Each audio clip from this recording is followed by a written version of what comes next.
Hello everyone, and welcome to the third class of RICHCODE's Python class. Today we will continue going over strings. We'll finish going over strings, and then we'll start going over lists.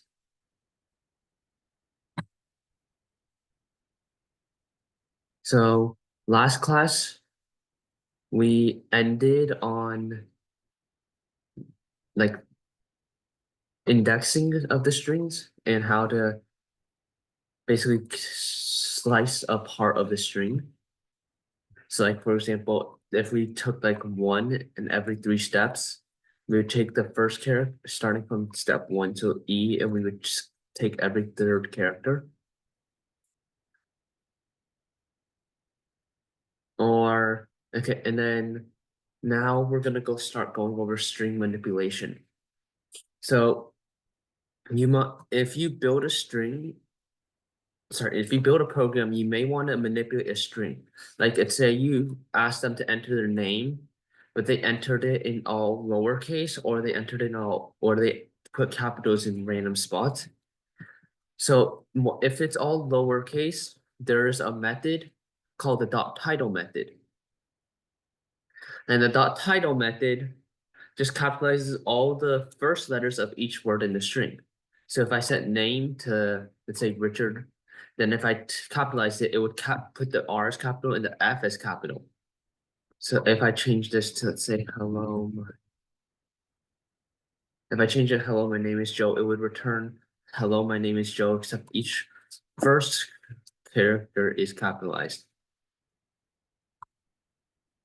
And if it's already been capitalized, it just stays capitalized. The dot upper and the dot lower methods are another way to manipulate the strings, and they basically do what you think they do. The dot upper, if a character is lowercase, it capitalizes the string. So if I have that hello, my name is Joe as the string, if I run it, I'll get the entire string in uppercase. Okay, now let's change this to all uppercase with one lowercase at the end. If we do the dot lower method, as shown here, we will get out. We need to run it out. If we use the dot lower method, after we'll see that it returns the entire thing as lowercase.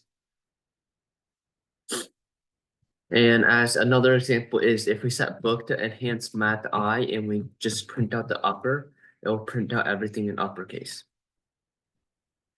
The replace method is just like your usual find and replace tool in like Word or Google Docs. It takes two values in the parentheses. So one is what the original character or original string, substring you wanted, and one is what you want to replace it with. So if I set words to hello there with 4 exclamation points at the end, and then I wanted to replace all the exclamation points with periods, then I would do print words.replace, and the first argument is the exclamation point, the second argument is the period. And when we run it, we get hello there with all the exclamation points as periods. And this does not directly change the base string. As we can see, if we still print words, it still has the original exclamation points. It returns a string it returns the string of what everything has been replaced, but it doesn't change the original string. And in order to do that, we have to set words to what was replaced.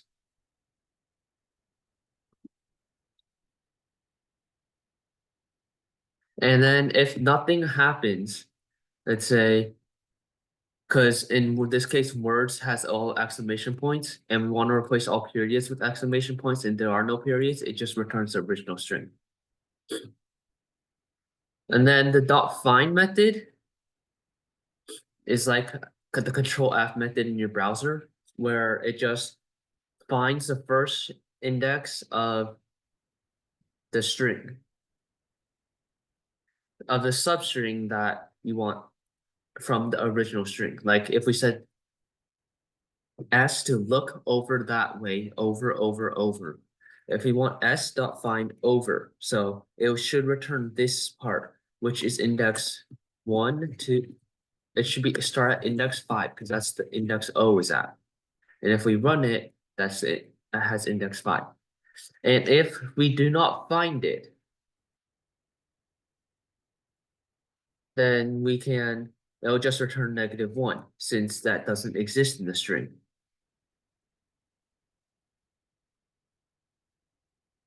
And then just to check this 5 to 9, so is just the first string over. The first instance of over.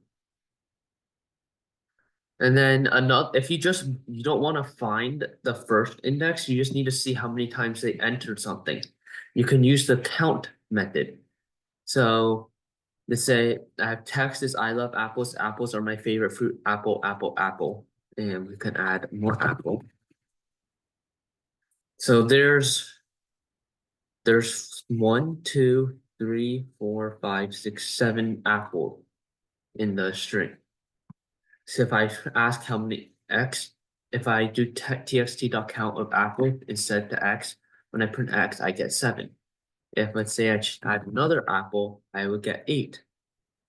But if let's say this string you're looking for doesn't exist, then if we see orange, it would print 0 since orange doesn't exist in the string.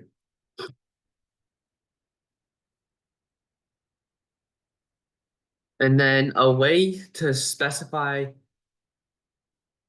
the range for count, like you only want to see, let's say if the string was this long, you only want to look from here to here, what they have, what they entered there, how many times they enter something there. You can use a count with three parameters, where we have the original value is the first one, the start index is the second one, and the ending index is the third. So it's like txt equals I love apples, apple are my favorite fruit. And we want to see the apple, how many times apple appears from the index is 10 to 24. So just to give an idea of what 10 to 24 is, we have it as less apples are. So if we run x per x in this substring, there's only one apple, so it would return 1. But the length of the original text is still 24.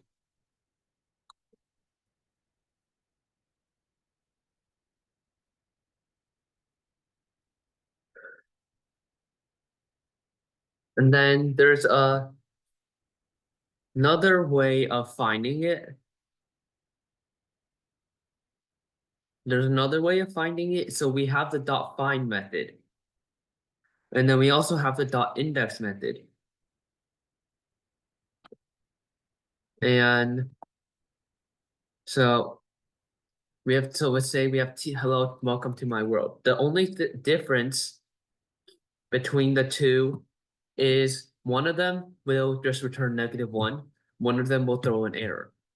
So if we find it, it returns the index. But if we don't find it, instead, it throws a value error. Instead of, as in the find method, it just returns -1.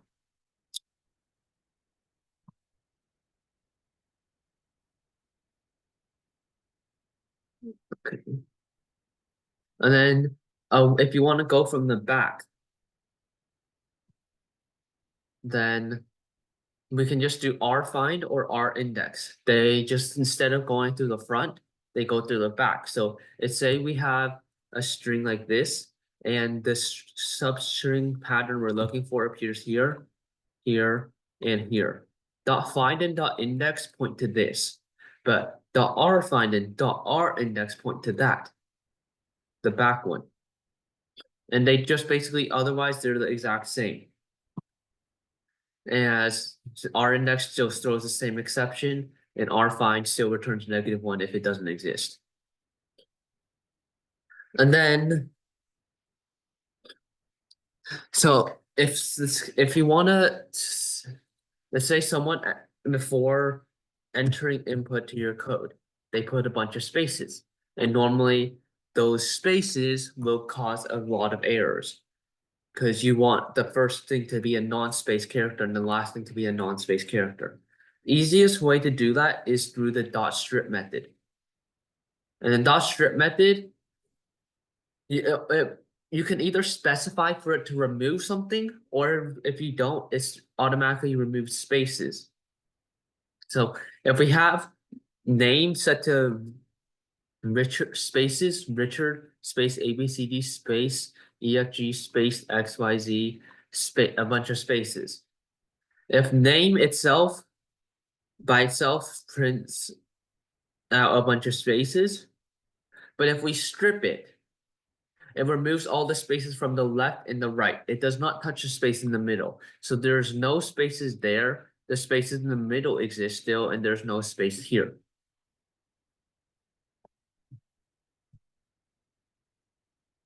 And if we only want to remove it from the one side, we can either use the R strip or the L strip method. So the L strip method only removes it from the left side, so this is gone, and the R strip method removes it from the right side. It's just hard to tell with the right side.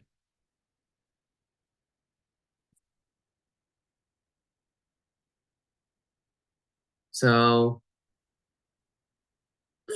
there's also a way to see if everything is an alphanumeric character, or is just alphabetic, or is only numbers. So is al num returns true if everything in there is either lowercase a to z, uppercase a to z,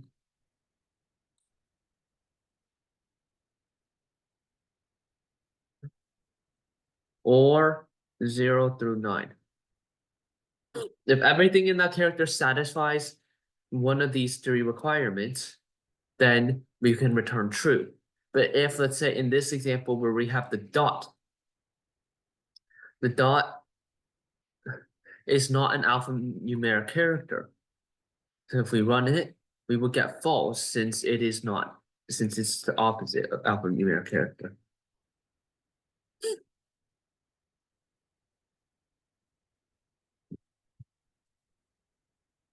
Okay, and then if we do just is alpha, then it only returns true if it's lowercase a to z or uppercase a to z.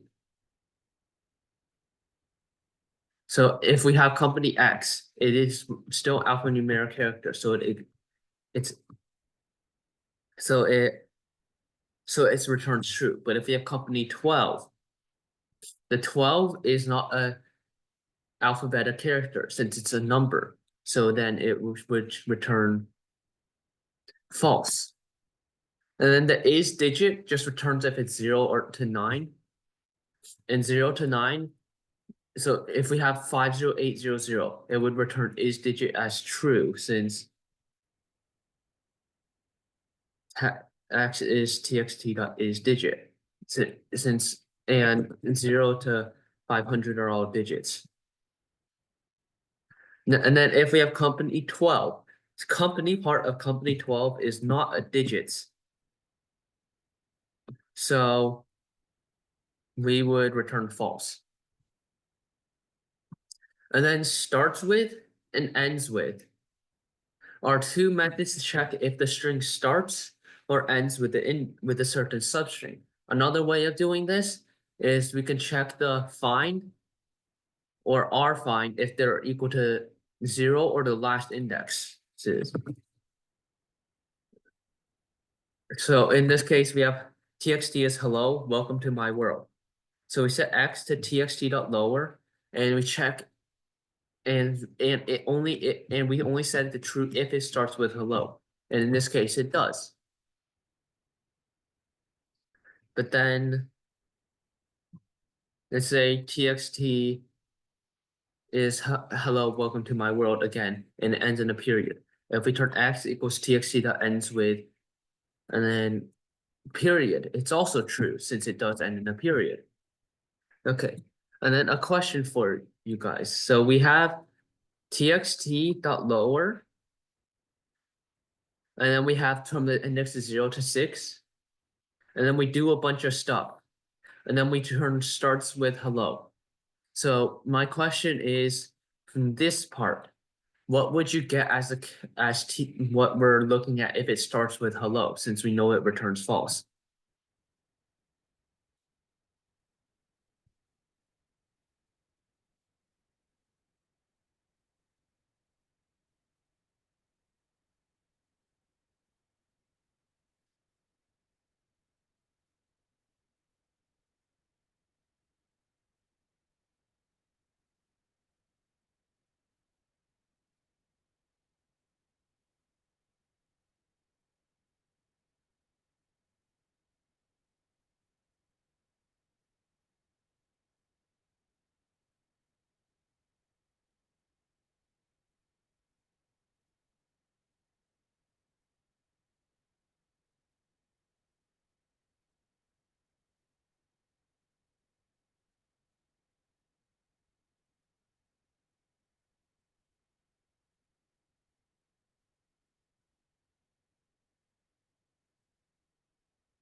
Michael, what's your question?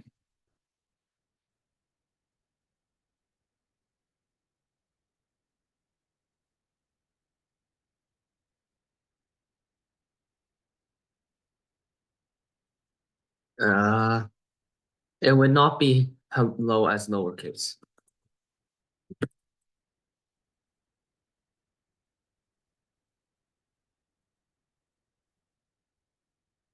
So hello overall,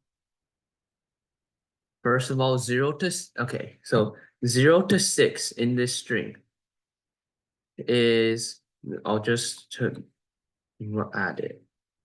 So txt dot lower of 0 to 6 is hello oops, let me run that first.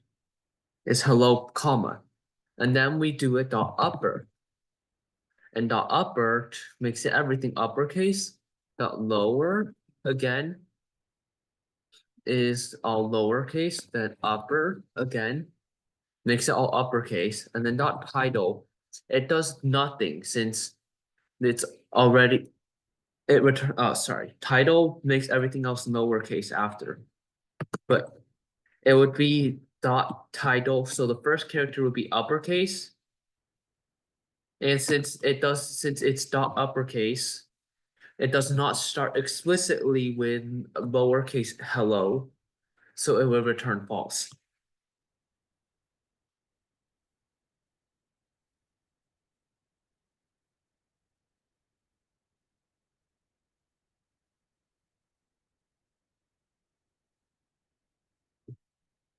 And then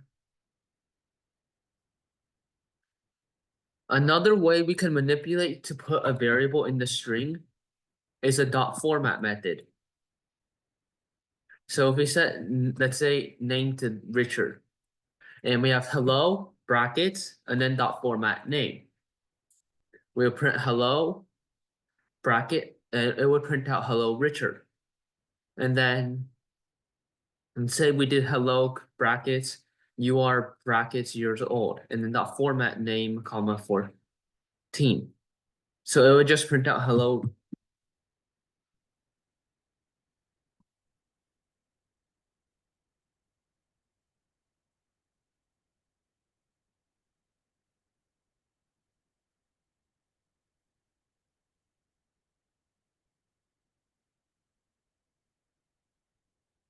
And it would print out you are 14 years old. So any guesses on what happens if we have everything marked at, if we have more than needed number of elements, and what happens if we have more brackets than elements we have? Since when we did the slash the P and the F in front of the string, both of those gave us errors. What would this method give?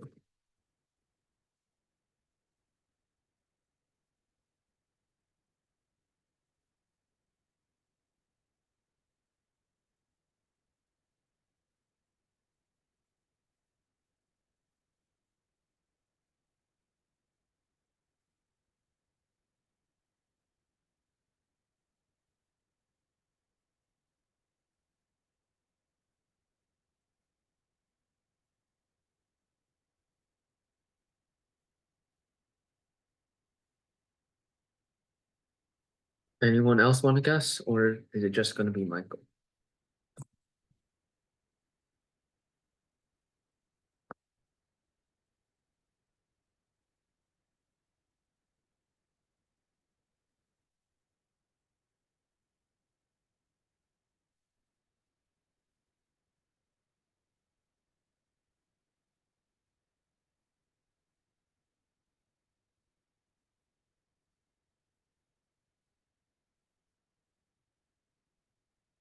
Okay.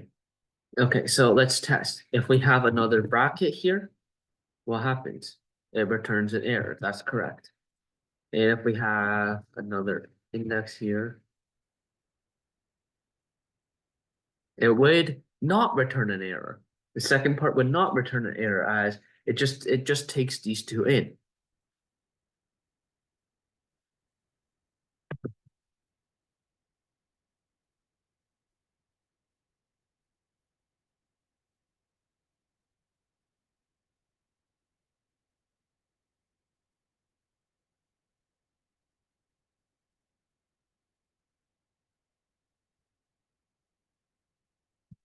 Okay, so the dot join with a sequence with a base string, basically for every character in the sequence after it. It prints out the original character after, so it prints out each character in my string one at a time, and in between each of them it adds the it adds this character or that string there. So if we have my string set to hello, if we wanted to print comma dot join my string, it would print out H comma E comma L comma L comma O. And then in this case, if we go on to my str dot join of the exclamation asterisk exclamation, it would print out exclamation hello asterisk hello and then exclamation point.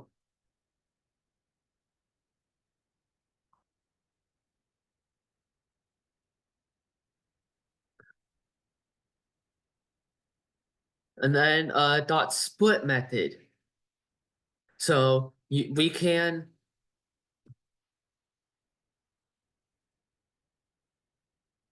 the dot split method, you can either put nothing in it or you can put something in the first argument. And if you put nothing in it, it default splits it by space and removes the spaces. If you put something in it, let's say I want to split it by the character W, it would just take that space, sorry, it would just find any index of this, it would take everything from before that, then remove this, and then put the next index everything after that until we find another W or find the end.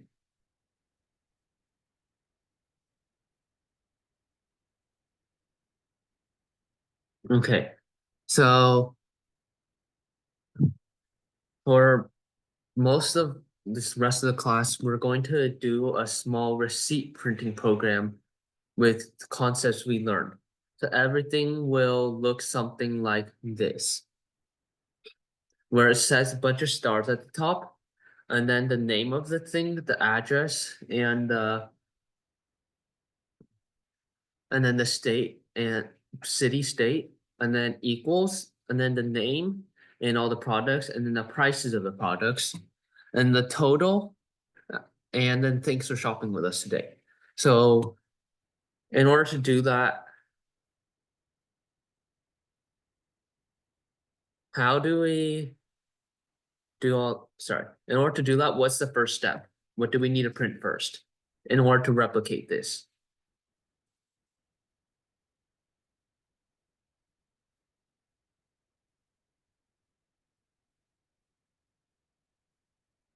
Yeah, Jeremy, that's correct. So how would you do that?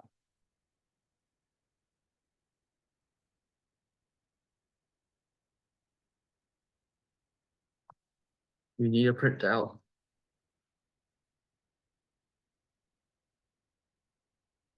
Yeah. That's one way of doing it. And is there another using the string multiplication method?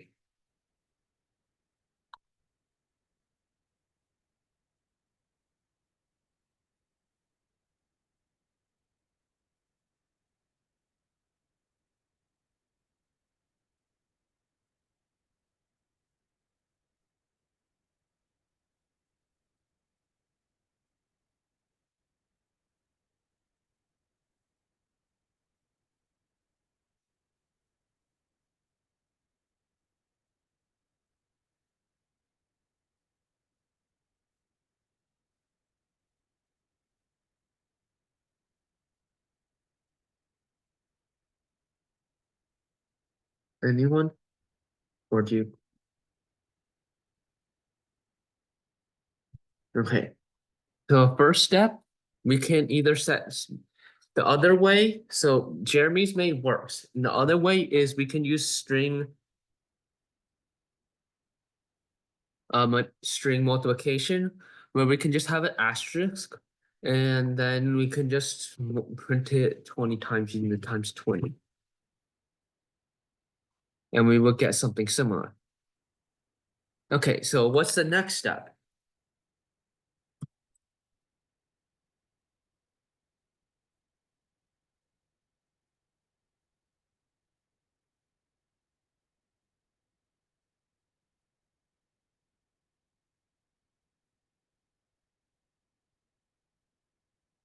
Yeah. So so we do that. So we will need, and in order to do that, how will we print it? Yeah, okay, that works. And then what will the next step be?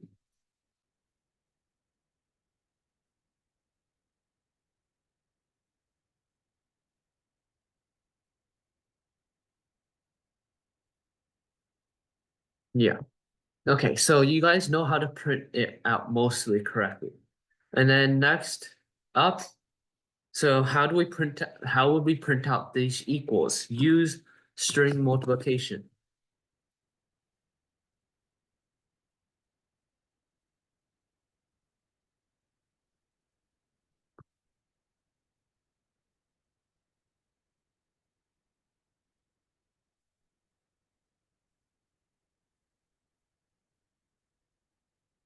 Yeah, Jeremy, that's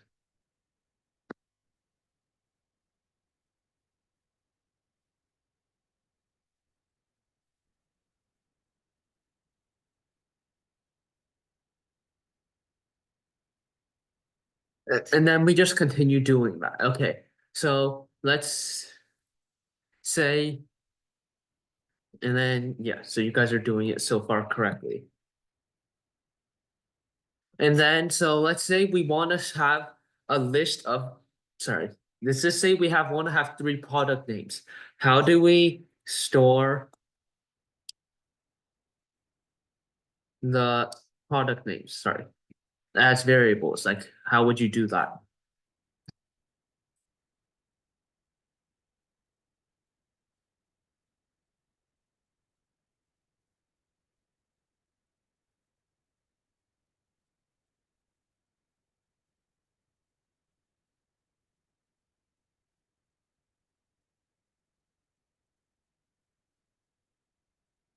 Oh, okay, Jeremy, I was more looking for setting it to just the three variables. Just put three variables up.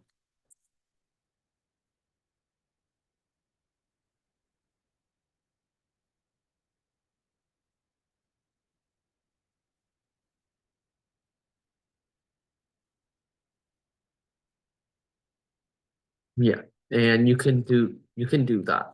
Okay, and then how would you get the total after you do that?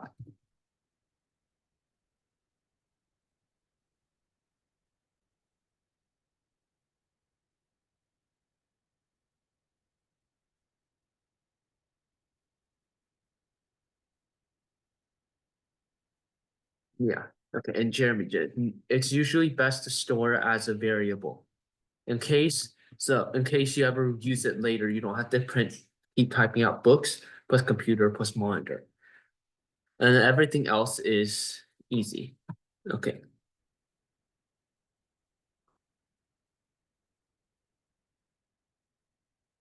Okay, so next up, we're going to do lists. So there's 4 ways that Python stores collections and data. There's a list, there's a tuple, there's a dictionary, and there's a set. So, and we're gonna start going over lists and tuples.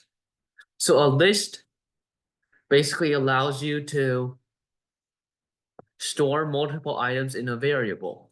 It's like used before, all we have learned was a step like books equals to a number like this. Now we can do books equals, let's say, now we can like that. The second one is a list since Emery stored it with two, we stored 2 different variables inside of it at the same time, and neither one is lost. So in order to normally store an empty list, we can just create an empty list. We can either declare as list in parentheses, or we can just use square brackets. And if we wanted to fill the list, we can just put square brackets in and put our whatever we want inside. And then, so a list to way to access the list. So like first thing you need to know is that everything in the list, like everything else in Python, that is written by Python itself, is 0 indexed. So this 1 is in index 0, this 2 is index 1, this 3 is index 2, this 4 is index 3, this 5 is index 4, and so on. So if we want to print A of 3, A of 3 will give us 4. And if we want to go backwards, then it would just go from the back. So 1. So it would be last one. So that's 9. And if we want to take a certain part of it, like A of 1, 2, 3, it would include the first index, include the front index, but exclude the last index. So in this case, this is index 1, this is index 2, and that's index 3. It includes 1 and 2, but it excludes 3.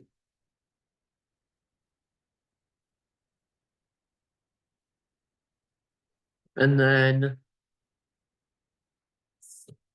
lists are orders. So they means if the whatever order you do put it in, that order will not change. And if you just default add it to the end of the list, it will be placed at the end unless you specify where you want to put it. And a list is changeable. It's not like some other classes where where after you declare it, you can't change it anymore. Like in a list, you can change it. And also lists are indexed. So each index has a variable by itself. So you're allowed duplicates. So however, because if we store S as a string, if we want to change the first character of the string, since strings are immutable, meaning after declared they cannot be changed, and the only way Python usually changes them is and most programming languages change them, is they completely declare a new string with the updated value. So if we want to just change one character, Python will not allow you to do that. Okay, so let's set an example we can use is let's set this list to apple, banana, cherry, apple, cherry. So first of all, we are allowed duplicates as we have 2 apples and 2 cherries. And if we print it, it works fine and does not remove anything. And if we want to change it, let's change the first element to watermelon. If we run it, the first one is watermelon, banana, cherry, apple, cherry. And then the length of a list, the way to find it is just to use the len and then in parentheses, put the list. So in this case, we have 1, 2, 3, 4, 5 elements. So if we run the length of this list, we have 5. And if we add, let's say, added hello to the end, then this would have length 6.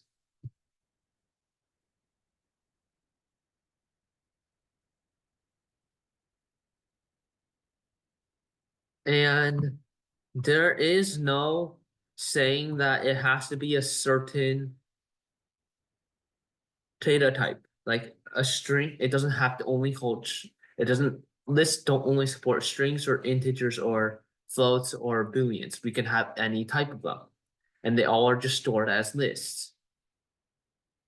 And it's also allowed for a list to contain different data types in the same list. Like in this one, if we have list 1 equals ABC 34 true 40.123 male. If we print list 1, it will work and it will store everything separately. This is usually not looked up upon, since storing multiple different types of data makes doing a lot of other stuff with a list confusing. And then, as before, list items and strings are found the same way, where list items are indexed, and you can just ask system by referring them to the index number by the bracket. So if it was apple, banana, cherry, the first at index 1 would be this, so it would be banana, and at index -1, it would be cherry.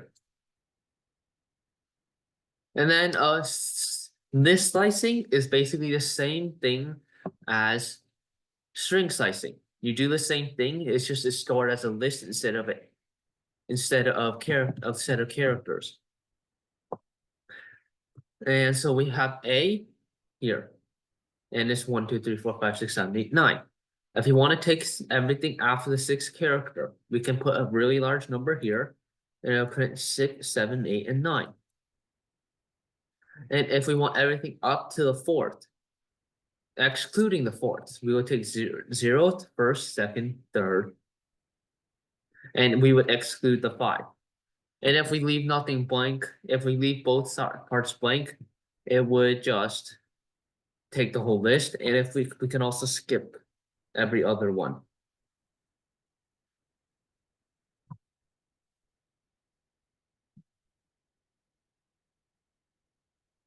And then if we want to change the value of a specific item, we can just refer to the index number and change it to what we want. So this list for right now is apple, banana, cherry. And then we will change the 0th element to blackcurrant and then print it out. And we will get blackcurrant, banana, cherry. And then we can also change a range, where we can just take the range and then we just set basically declare like what I could say kind of like a sub list, where you just, if you want 1 to 3, we change 1, 2, and 3. And then we just change to blackcurrant, watermelon, orange. And when we do that, it changes those 3 in there. And then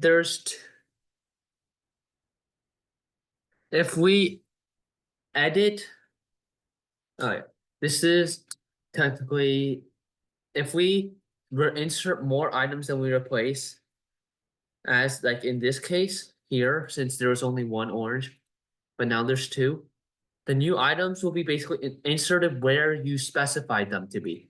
So in this case, it'll be inserted, blackcurrant will be there, cherry will be here, but it only replaced these 2. So it would insert orange here. And in the second example, if we have apple, banana, cherry, and this list 1 to 2 is only banana. So if we replace it with blackcurrant, watermelon, it'll get apple, blackcurrant, watermelon, cherry.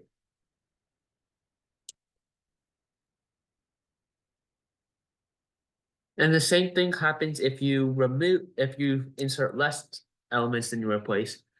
We insert the new ones and we replace the old ones with the new ones. So in this case, and since if we insert less, there's usually going to be an empty space. everything gets shifted over. So in this case, if we have apple, banana, and cherry, if we replace 1 to 3, so here to here, with just watermelon, it would replace banana and cherry with watermelon, and you get apple, watermelon. So does anyone have any questions so far?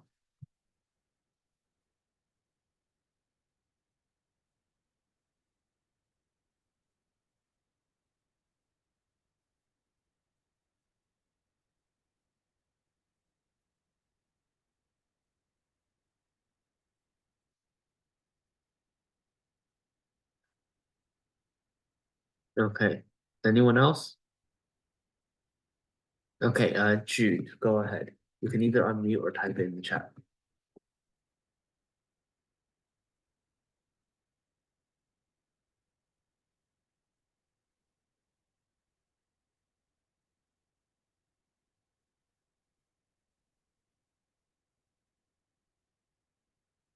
Okay, so Jude, there in Python, there most of the time there is no difference between the two.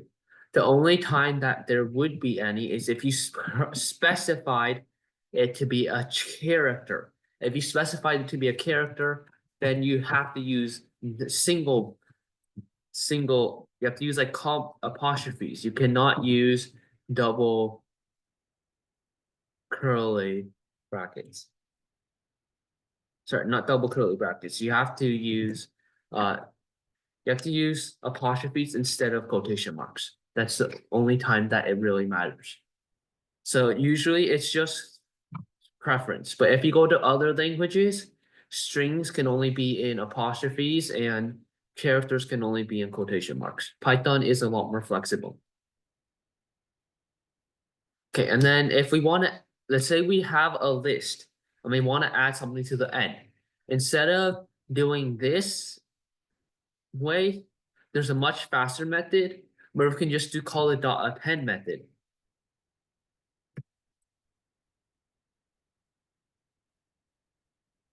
And the .append method just inserts something at the back. So if we have 1, 2, 3, 4, 5, 6, 7, 8, 9, and we append 99, we will get 1, 2, 3, 4, 5, 6, 7, 8, 9, 99. And then we put 100 after, and we will get 1, 2, 3, 4, 5, 6, 7, 8, 9, 99, 100.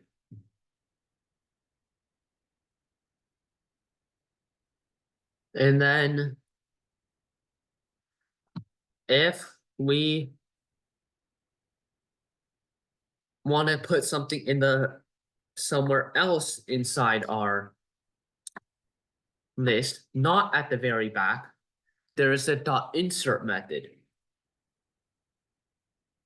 And the .insert method does what you think it does. It inserts it at the location you want.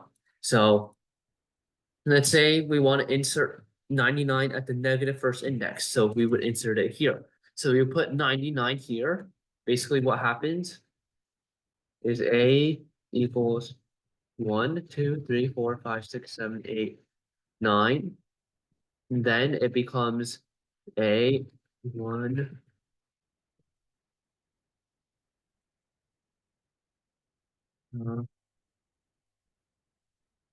It would create a space for it, and then we get A equals 1, 2, 3, 4, 5, 6, 7, 8, 9, 9, 9. And that's how Python does it. So as you can see, if we run it, it puts the 99 there. And then if really two ways you can either two ways you can insert at the end. First way, while you start inserting at the end, first way is you could just choose a very, very, very large number that is larger than the length of the list. Or you can just put it at the length of the list, and both ways it will insert it at the very end of the list, same thing as the append function. And then to remove an item, the remove item just removes a specified item. And you give it either, so the remove method only works if you give it an index that give it a give it something that already exists in the list. So if we have the list equals apple, banana, cherry, banana, it will go forward to back, and it will remove the first instance of banana and then do nothing else. And if we print this list, this instance of banana has been removed. And then let's say we have this list, we remove the next banana. So this banana will be removed, and we have apple, cherry. Now, if there's nothing left in the list that is labeled banana, wait, Michael, I'll answer that after I finish talking about remove. After there's nothing the banana, there's no banana, it will return a value error as it does not exist anymore.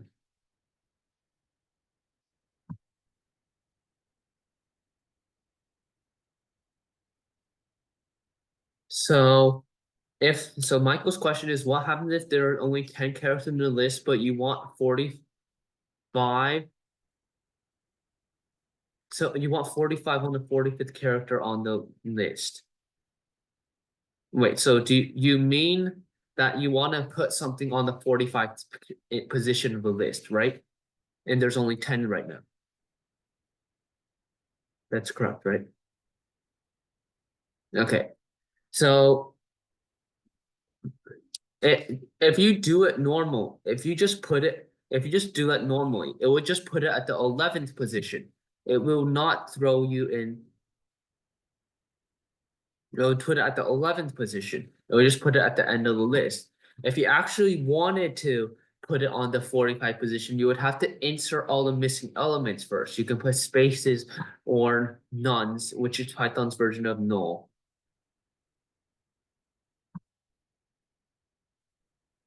And you have to put that through the list first. And the pop method is if what you use if you want to remove the specified index.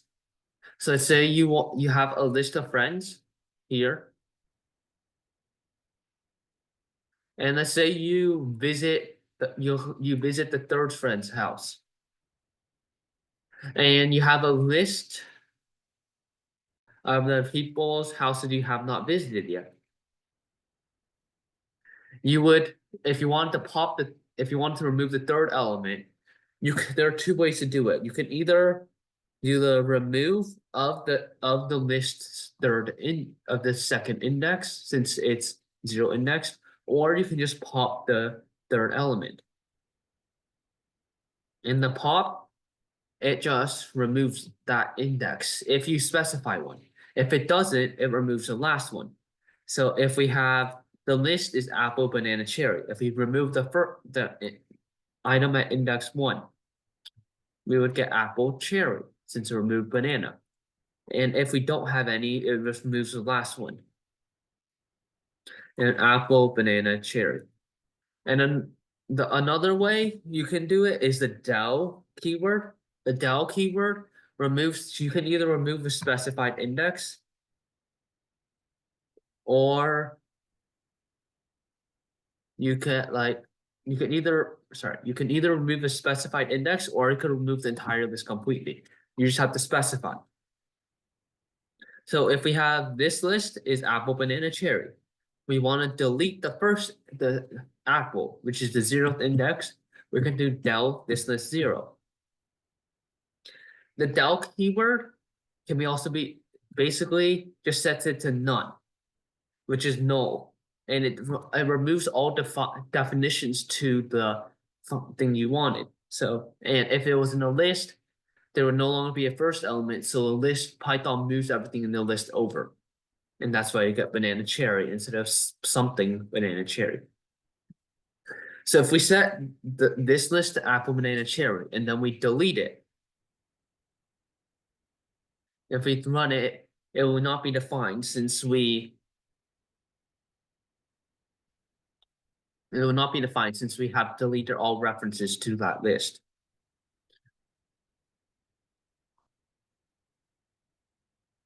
And then to clear the list, The clear method empties the list.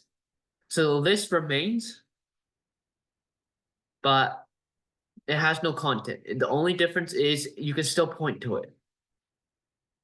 So we have this list equals apple, banana, cherry, and then we clear the list.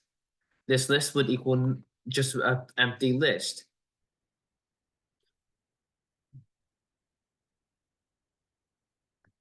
And then there's two ways to loop through a list. Either you can just do for something in this list or in the list. This is the simpler way. And it'll just go through each element of the list. So it'll go through this, and it'll set that to X, then it'll go through this, and it'll set that to X, and then it'll go to this and set that to X. And if we run it, we get apple, banana, cherry.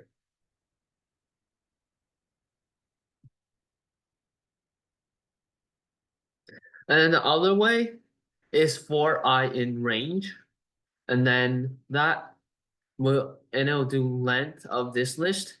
And don't worry if this is confusing, this range part is confusing. We'll go over for loops more in more detail in a later lecture. But basically this is in the range. So it starts from 0 unless you specify, and then it goes to the length of this list exclusive. And it'll just go through so 0, then the first, and then the second. And since the length of the list is 3, then we take the second.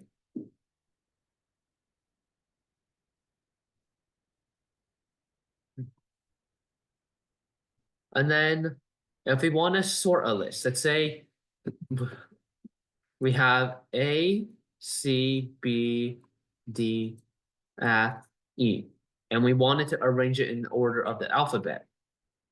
To sort it, we can just call the sort method or the sorted method. The only difference is what it does. The sort method sorts the list in place.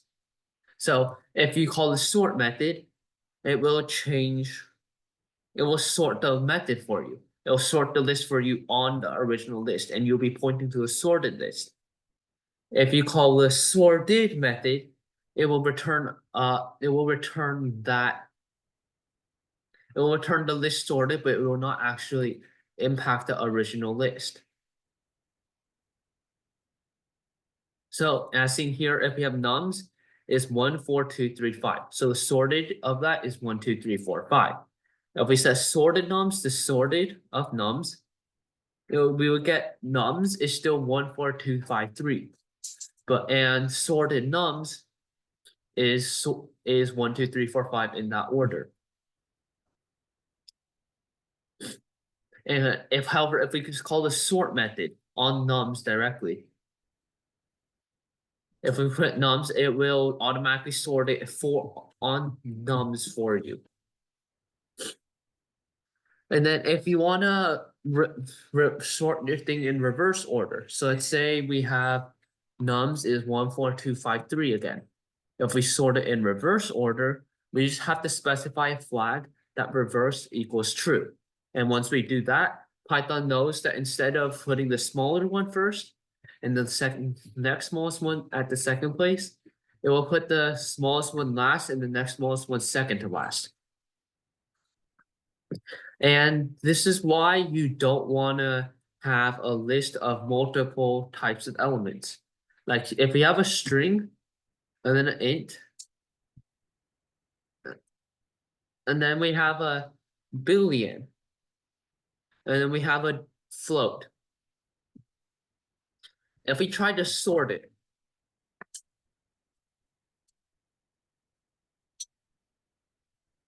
we will get an error since Python does not know how to compare strings to integers to booleans and to floats. So in that you'll get a type error. And both things happen if you call obj list.sort or sorted obj.list, since they basically do the same thing. However, if you're only comparing two integers, or an integer and a double, then it will allow you to sort it. It will allow you to sort it for you. Since these two are technically comparable, we can just convert this one to a double or float and then just compare the two. And we're also allowed to sort a string. When sorting a string, we'll just return all the numbers first, and then all the lowercase, and then all uppercase, and then lowercase characters. Since that is how, so the reason how they sort this is through encoding method called ASCII. And ASCII is basically it has a certain number to each character. Like enter is a certain number, space is a different number, and then lowercase a is 97, lowercase z is 120, and uppercase a is I think 65. And if you want it, instead of printing it like this, if you wanted to print the thing a string sorted without having commas in between, since normally it creates it into a list before doing it, we can just use the dot join method to help us. We can just set blank space or a character that is declared to nothing, and then dot join of the sorted of our string. And in that way, it will print out the string A, B, C, D, X, Y, Z, instead of doing A, comma, B, comma, C, comma, D, comma, X, comma, Y, comma, Z. So does anyone have any questions?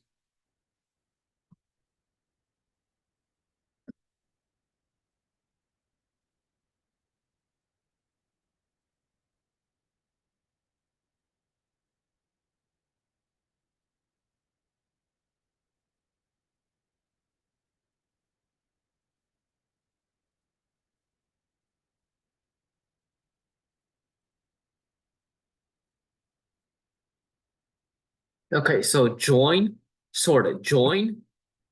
So it takes the first character of our string here or our list, and then it inserts this, and takes the second of this thing, and then it inserts that again. And it does it until we hit the last character. So that way it returns you a string. Instead, and if we just do sorted directly on the string, it will return a list where everything is separated by commas. So if you want a string to come out, you have to use the dot join method. If you want a list from your string in sorted order, you can just use sorted.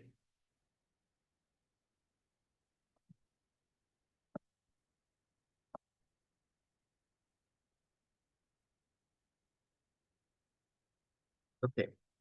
Anyone else have any questions?